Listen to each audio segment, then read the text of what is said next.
buenos días para todos. Vamos a dar inicio al comité GSC correspondiente al 8 de enero del 2015, al 7 de enero del 2015.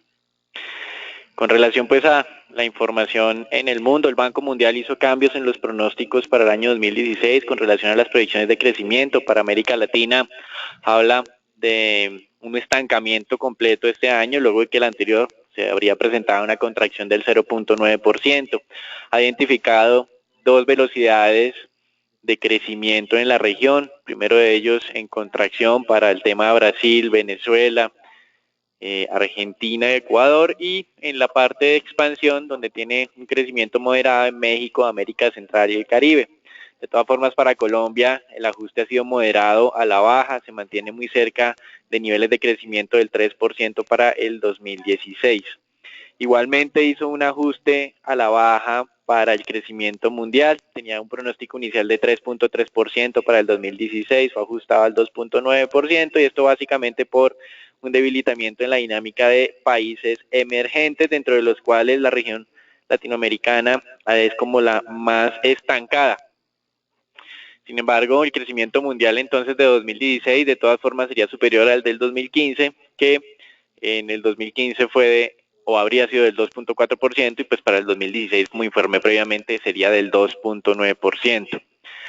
Con relación al tema de alimentos, y luego de conocerse que en Colombia durante el año 2015 los alimentos se incrementaron cerca del 11%, en el mundo la FAO viene haciendo una medición y calcula que los alimentos cayeron en precio durante el 2015 el 19% en el mundo. Básicamente la diferencia, o aparentemente gran parte de la diferencia entre lo que sería la dinámica en Colombia, incremento del 11%, mientras caída en el mundo del 19%, responde a temas cambiarios, y pues también tenemos una coyuntura climática difícil en el país. Con relación a temas colombianos, Barclays modificó su más bien anunció cuál era su pronóstico de crecimiento 2016, muy diferente al que tiene el Banco Mundial. De hecho, es un poco más negativo, con un crecimiento proyectado del 2.1%. Y adicionalmente considera que existe el riesgo, y en esto sí estamos alineados completamente, de que la perspectiva soberana pueda ser ajustado a negativo desde el nivel estable actual. Recuerden que recientemente las calificadoras se han pronunciado de manera, en cierta forma, optimista sobre Colombia, al ratificarle la calificación en niveles del BBB y asegurarle también la perspectiva estable.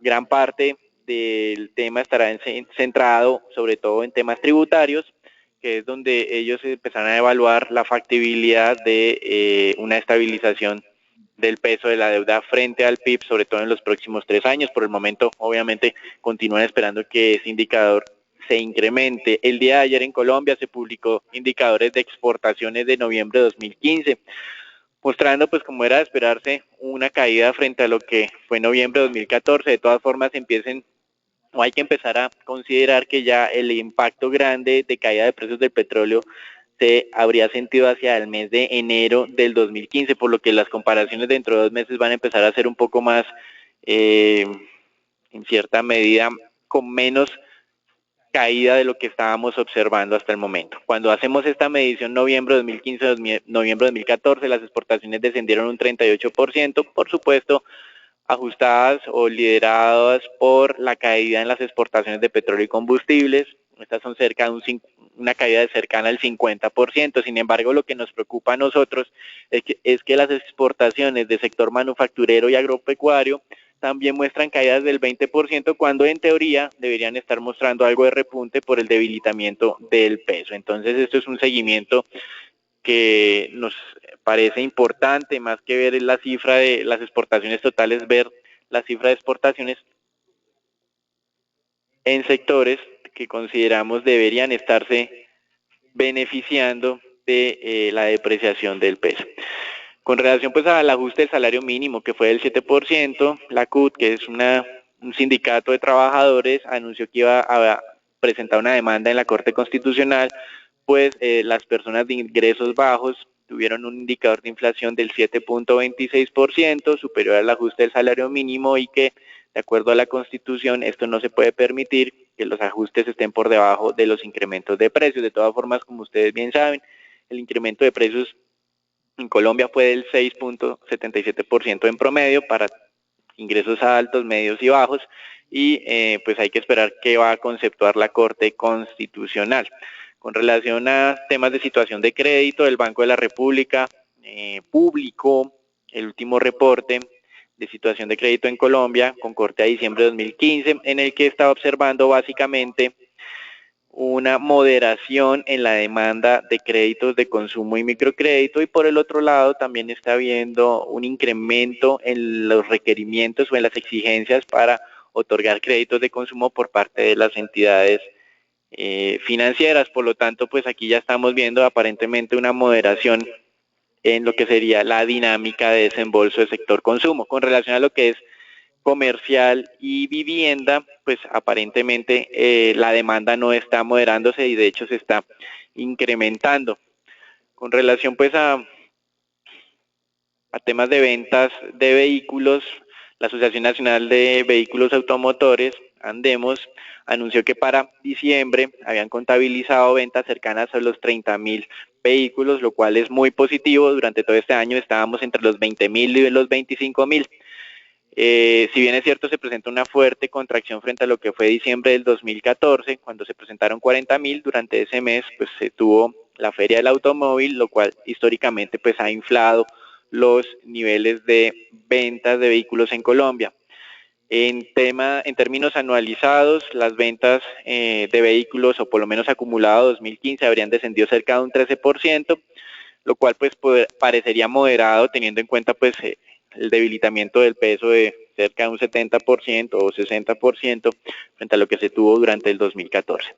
Y el día de ayer el ministro de Hacienda, en una conferencia organizada por Morgan Stanley en los Estados Unidos, empezó a mostrar cuáles de las recomendaciones de la Comisión de Expertos Tributarios incorporará el gobierno en lo que sería la reforma tributaria del 2016. Con relación pues a eso, el ministro de Hacienda está de acuerdo en intentar ampliar la base de contribuyentes, también tratar de limitar la evasión o continuar combatiendo contra la evasión, y por otra parte, y esto es interesante, estaría apoyando también la posibilidad de incrementar el IVA a diferentes productos en el país. Entonces, digamos que ya el gobierno empieza a mostrar cuáles de esas recomendaciones de la comisión de expertos promoverá, pero por el otro lado hemos tenido, por supuesto, diferentes intervenciones de parlamentarios en las que pues no se ven muy inclinados a apoyar los incrementos de impuestos en este momento, y esto pues también ha sido una constante en la historia en Colombia, en que solamente los incrementos de impuestos se hacen en momentos de crisis, pues en momentos, digamos, más tranquilos no es políticamente correcto hacer estos ajustes. Entonces es importante ver acá cuál va a ser ya el proyecto definitivo que el gobierno pase al Congreso, y también evaluar la posibilidad de que sea aprobado por los parlamentarios. En América Latina también tuvimos indicadores de industria en Brasil el día de ayer con una contracción superior a la esperada, 2.4% de caída entre noviembre de 2015 y octubre de 2015. El mercado estaba esperando una contracción cercana al 1%, lo cual pues muestra que las cifras siguen siendo peores de lo anticipado por el mercado, y en términos anualizados la industria en Brasil se contrajo cerca del 12%. En los Estados Unidos ayer pues se publicaron las minutas. Nosotros habíamos mencionado que no proveería información adicional. De hecho, nos confirmó que el foco de la entidad está cambiando de lo que es mercado laboral básicamente a la tendencia de la inflación, que fue básicamente donde se concentraron las discusiones de los diferentes miembros. La mayoría de los que apoyaron el incremento de tasa consideran que en el mediano plazo se retornará al 2%, pero se mantiene el grupo al interior de la Reserva Federal que desconfía de que esto sea así y considera que el riesgo de que se mantenga en niveles peligrosamente bajos es alto. Entonces estas van a ser las discusiones de aquí a futuro. A pesar de eso, el vicepresidente de la Reserva Federal, Stanley Fischer, reiteró que, de acuerdo a su línea de pensamiento, estaba de acuerdo con que si la economía se comportaba de acuerdo a lo esperado, la entidad podría incrementar la tasa de referencia en 4 ocasiones durante el año 2016. Con relación a las cifras de ayer, alcanzamos a mencionar la generación de empleo privado ADP con 257.000 nuevos puestos de trabajo en términos netos para el mes de diciembre de 2015, mostrando que la salud del mercado laboral se mantiene. Y por otro lado, el ISM no manufacturero descendió de 55.9 a 55.3, lo cual pues mantiene desde nuestro concepto una lectura positiva sobre la dinámica económica estadounidense, aunque el indicador estuvo por debajo de lo esperado. El mercado creía que esa cifra iba a ser de 56 puntos.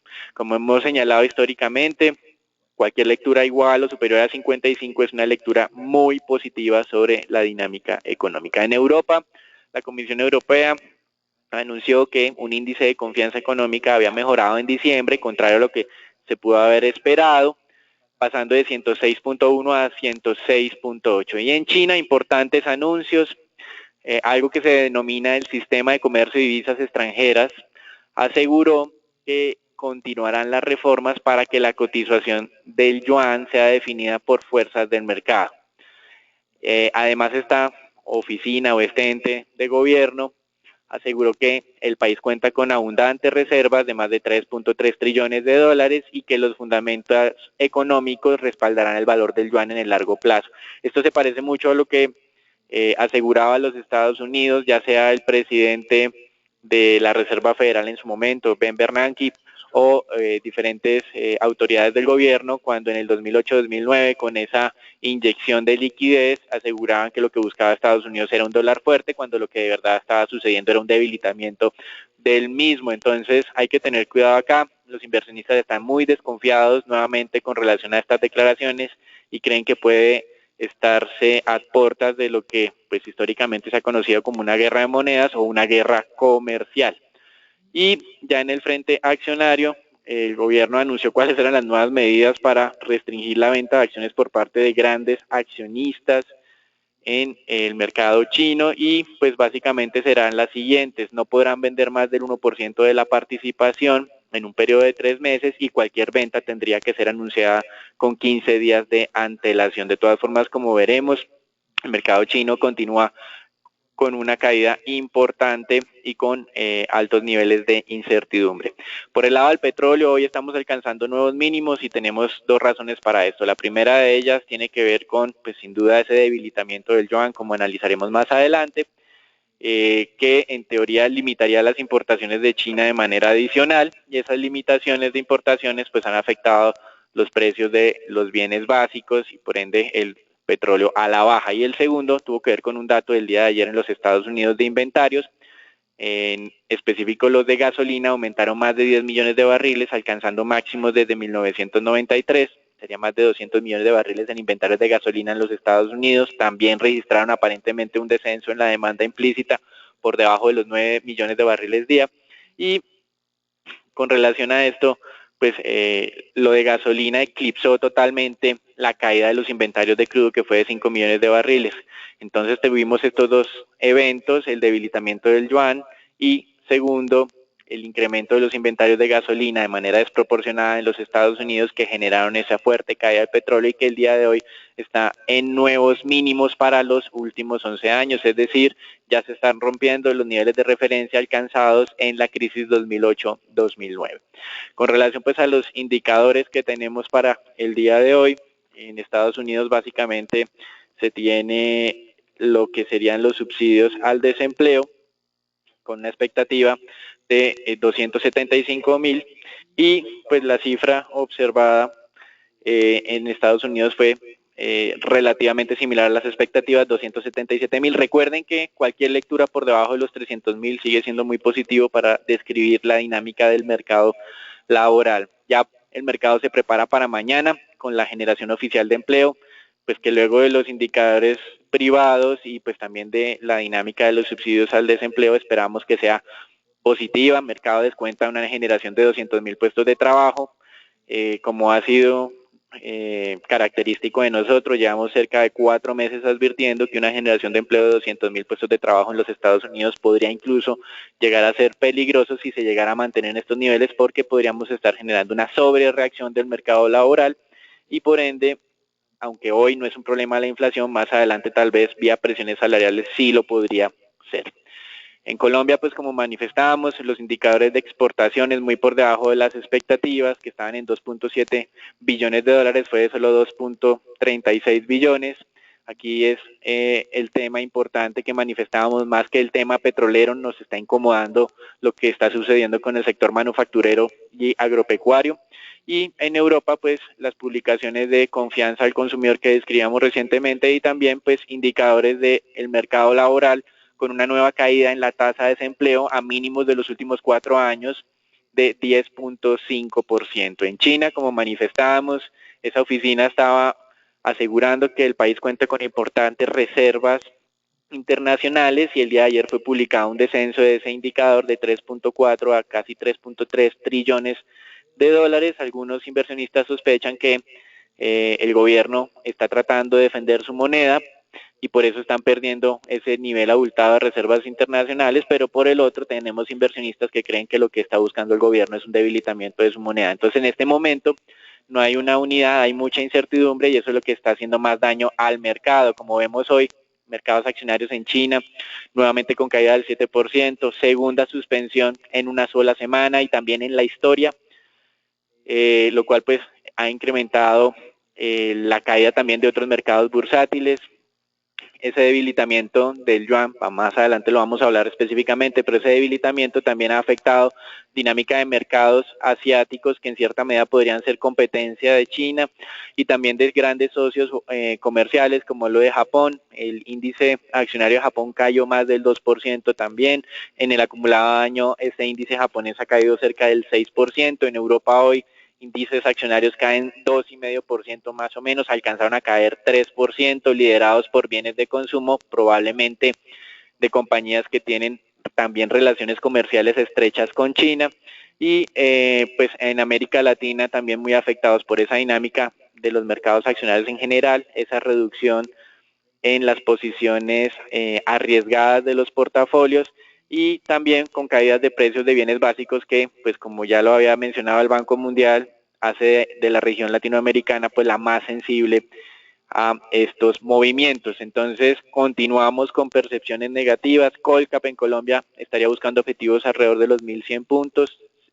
Entre el cierre de ayer y esos 1.100 hay un nivel de referencia hacia los 1.111, sin embargo pues dinámica continúa siendo muy negativa. Con relación a las monedas, y hasta lo que estábamos mencionando, el yuan ayer tuvo, bueno, más bien esta madrugada tuvo un debilitamiento equivalente al 0.58%, estos son movimientos muy grandes para lo que el mercado estaba acostumbrado. Si fuera un mercado totalmente libre, pues no sería extraño que algún día pudiera moverse en estos niveles. Sin embargo, como es un mercado que todavía es relativamente controlado, cuando los inversionistas ven estas variaciones a la baja, les parece más una decisión de gobierno que un movimiento de mercado. Entonces estamos entre las dos fuerzas nuevamente, lo que mismo que percibimos hace cerca de 6-7 meses, declaraciones de las autoridades chinas mostrándose más pro mercado supuestamente. Seguramente el Fondo Monetario Internacional va a recibir con los brazos abiertos esta flexibilización, pero por el otro lado tenemos a los inversionistas que miran estas variaciones con desconfianza,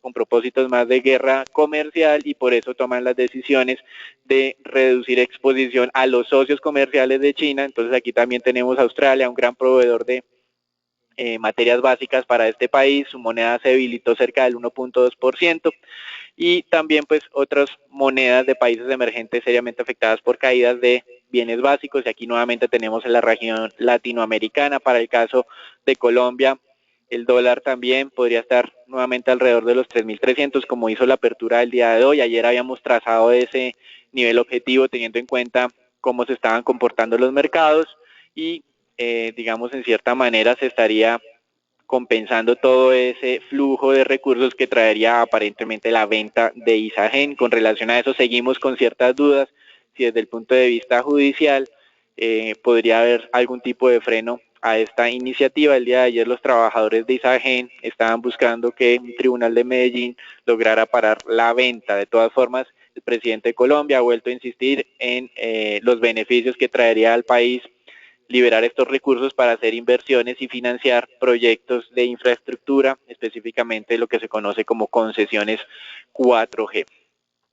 Con relación a los mercados de renta fija, es la tercera jornada consecutiva y que hay valorización sobre todo en los que considerados refugio, Alemania, Reino Unido, Estados Unidos, tesoros a 10 años están en niveles del 2.14, mínimos para este año, muy a pesar de que las cifras económicas no han sido negativas y que las diferentes declaraciones de miembros de la Reserva Federal continúan apoyando incrementos que serían de al menos en 3 ocasiones durante este año y la mayoría están alineados con 4 incrementos. Entonces el mercado en modo pánico todavía, bonos alemanes a 10 años se mantienen cerca del 0.50, mínimos de noviembre de 2015, y en Colombia, pues el ministro de Hacienda también en ese evento en los Estados Unidos anunció que los 1.5 billones de dólares de emisión pendientes en bonos extranjeros serían colocados en el primer trimestre de 2016. Eso es todo por ahora, los dejamos con Felipe.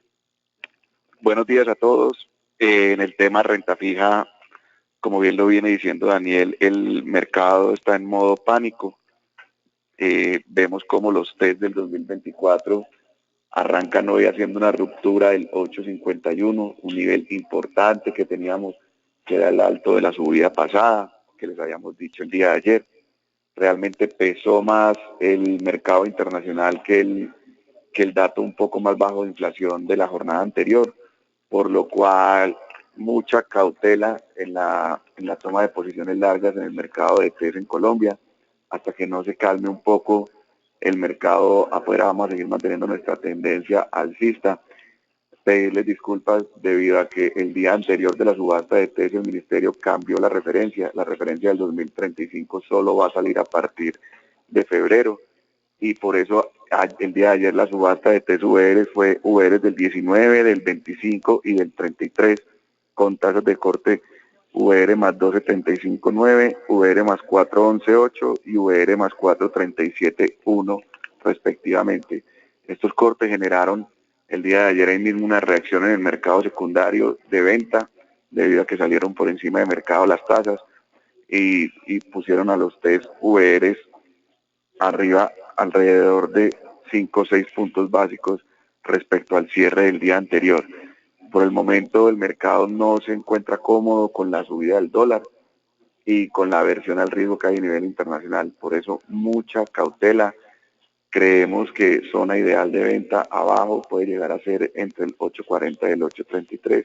Aquí esta zona del 8.55, 8.57 puede resultar importante en compra en cierre de cortos, que hay mucho corto en el mercado, entonces están haciendo sus cierres, pero hasta que no haya claridad y calma, sobre todo en el mercado chino y en los mercados accionarios a nivel mundial, deberíamos tener cautela en el mercado de ETFs en Colombia. De resto, desearles a todos un excelente día y muchas gracias por participar en nuestro comité diario.